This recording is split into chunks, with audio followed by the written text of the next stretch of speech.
Greetings YouTube, Joe here with Culination Media, and welcome back to the very next episode of Pokemon XD Gale of Darkness.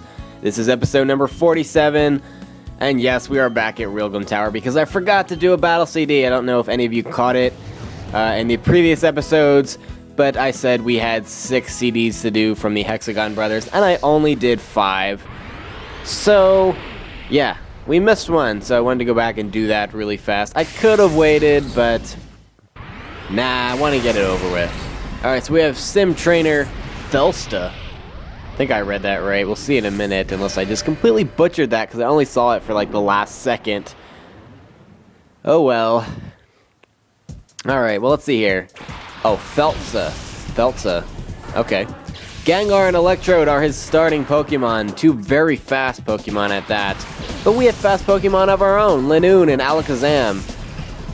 So our Pokemon are also kind of fragile. In fact, all of the ones on the field are. And we have Dusclops and Aggron. So we're going to switch out Linoone and keep Alakazam on the field. We'll switch out Linoone to Dusclops. Hello, Dusclops. And we're going to use Protect with Alakazam on this turn. And then Electrode is going to go for the Self-Destruct, which means he's only going to kill himself because it doesn't affect Dusclops now, and it also doesn't affect Gengar, and Alakazam is protecting himself. So it literally just was, as the name implies, a self-destruct. And that's all it was, nothing more.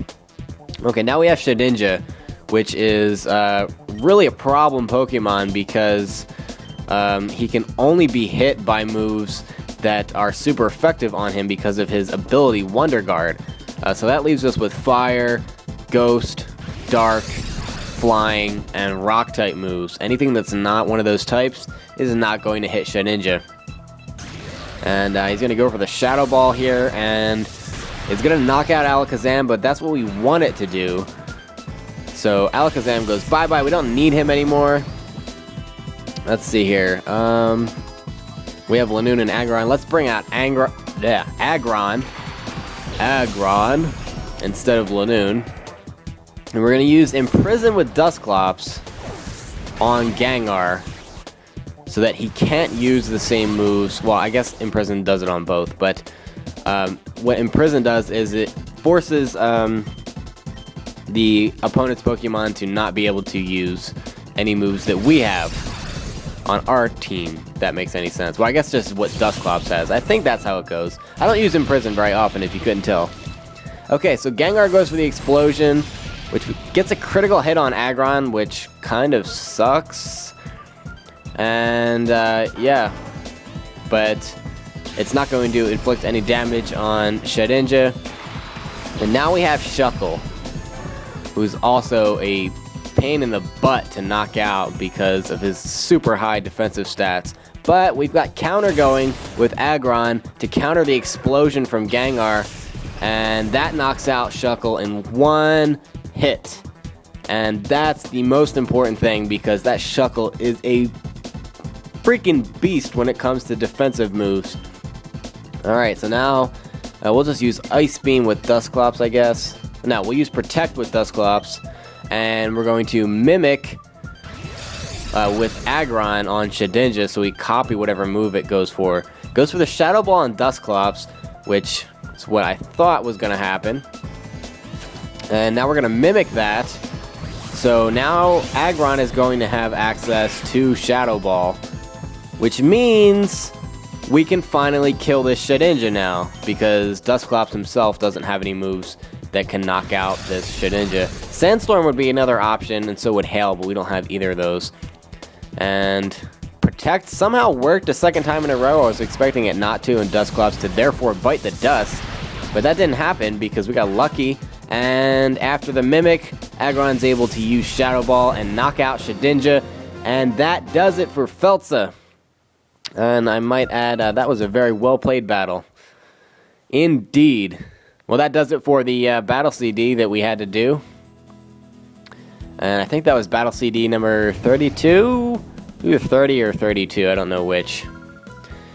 Yay! It was 32, and we get a Revive, which is something that we can actually use. Whoa!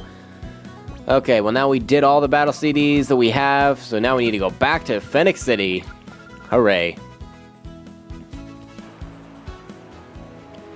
Alright, we're back in Phenac, and now we're going to just start picking off these Cypher Peons one by one and battling everybody in the town, which isn't necessary. You don't have to do it. There's only a very small amount of battles that are actually required by the storyline, but we're going to be taking on all of them because that's what we do. We take on all of the Cypher Peons, and we kick them all out of town. Okay, so we're going to start off with Golbat and Aron. And the opponent, Cypher Peon, has Sudowoodo and Clamperl. Sudowoodo is a pure rock type, and Clamperl is a pure water type. Sudowoodo is the bigger threat here because Clamperl usually goes for Clamp, which isn't that devastating of a move. Even if he does use it on Aron, I'm not that afraid of it. Sudowoodo has low kick, which can be dangerous because it does more damage based on how heavy the opponent is, and since Aron's pretty heavy, that's going to do a lot of damage. In addition, it's also 4 times effective on Aron, so that could have been dangerous. I'm kind of surprised that didn't kill him in one hit. Maybe Aron isn't as heavy as I thought he was because he's a pre-evolved Pokemon, but I know the later evolutions in the Aron line, especially Aggron, he's just crazy heavy because he's like a big steel-clad dinosaur freaking thing. We get the attack raise from the Metal Claw, which does not do absolutely anything for us because that's the end of the battle.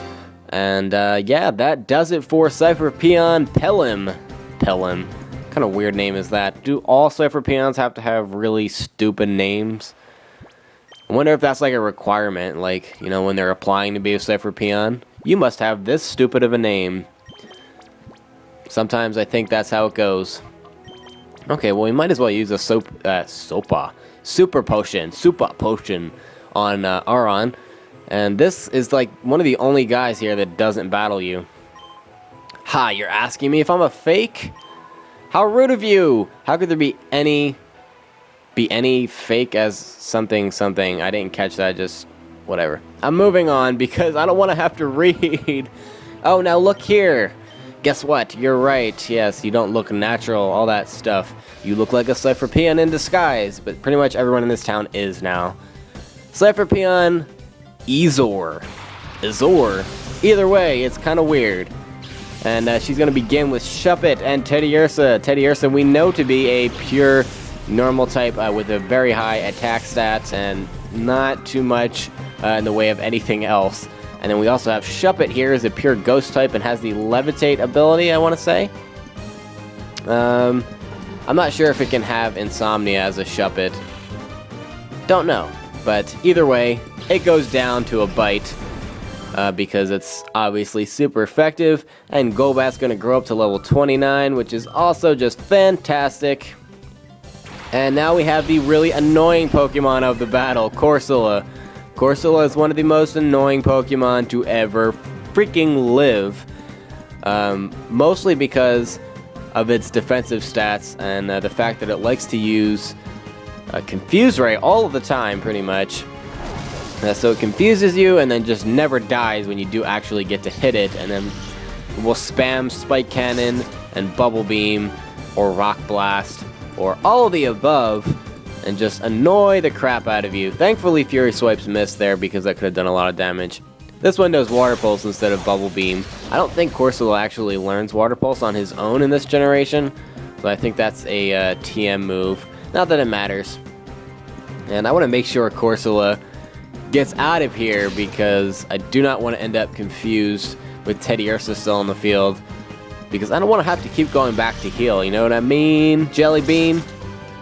Corsola goes down after 3 hits with, you know, considering the level difference between my Pokemon and the Corsola itself, that's kind of ridiculous that it took 3 hits to knock out. Would have been even more ridiculous if they were all super effective moves, but that wasn't the case. Teddiursa has pretty much no health left, so Leech Life is going to put it to its humiliating defeat. And down goes the Teddiursa. And that's going to do it for this battle against Izor. Ha, Izor. Why couldn't you have just ignored what we were doing? Because you guys are being meanies. And I don't ignore people who are being meanies. I battle them. Yo. Okay. Well, let's see here. What else do I have? Let's switch Golbat out for Vaporeon. And we'll talk to this guy. Help me! Pokemon are chasing after me, huh?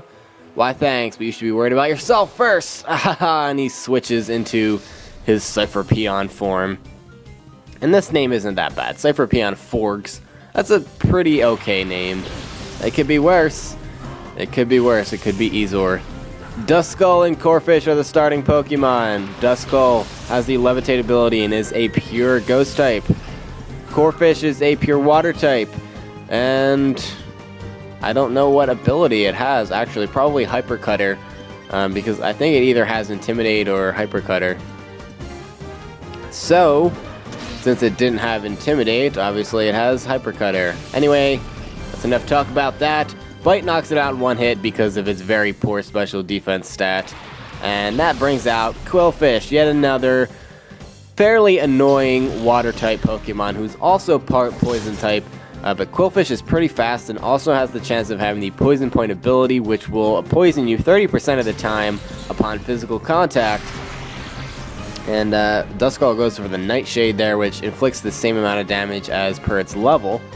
So it still is able to get some decent damage off despite the level difference, and despite the fact that Ghost-type moves are not very effective on Steel types. But it doesn't matter because Duskull goes down in one hit to Bite because Vaporeon is a beast.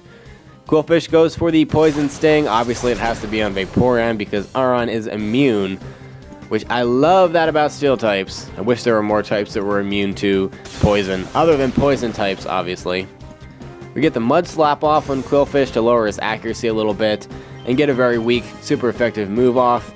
Maybe Bite will kill him. Yes. Yes, it does. Qwilfish goes down. Thankfully. But we do get the after effects of that Poison Point ability.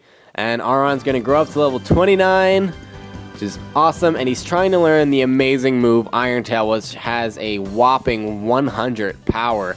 So literally double the power of Metal Claw. It does come at the price of losing a bit of accuracy because it only has 75% accuracy, but 100 base power is just a beast of a move, and Aron is also going to be getting stabbed from that and evolving shortly as well, so he's going to be able to knock out a lot of things with that Iron Tail. But anyway, that's going to be the end of this episode, guys. In the next episode, we're going to finish off clearing out the rest of the unimportant Cypher Peons. Stay tuned for episode 48. Game on.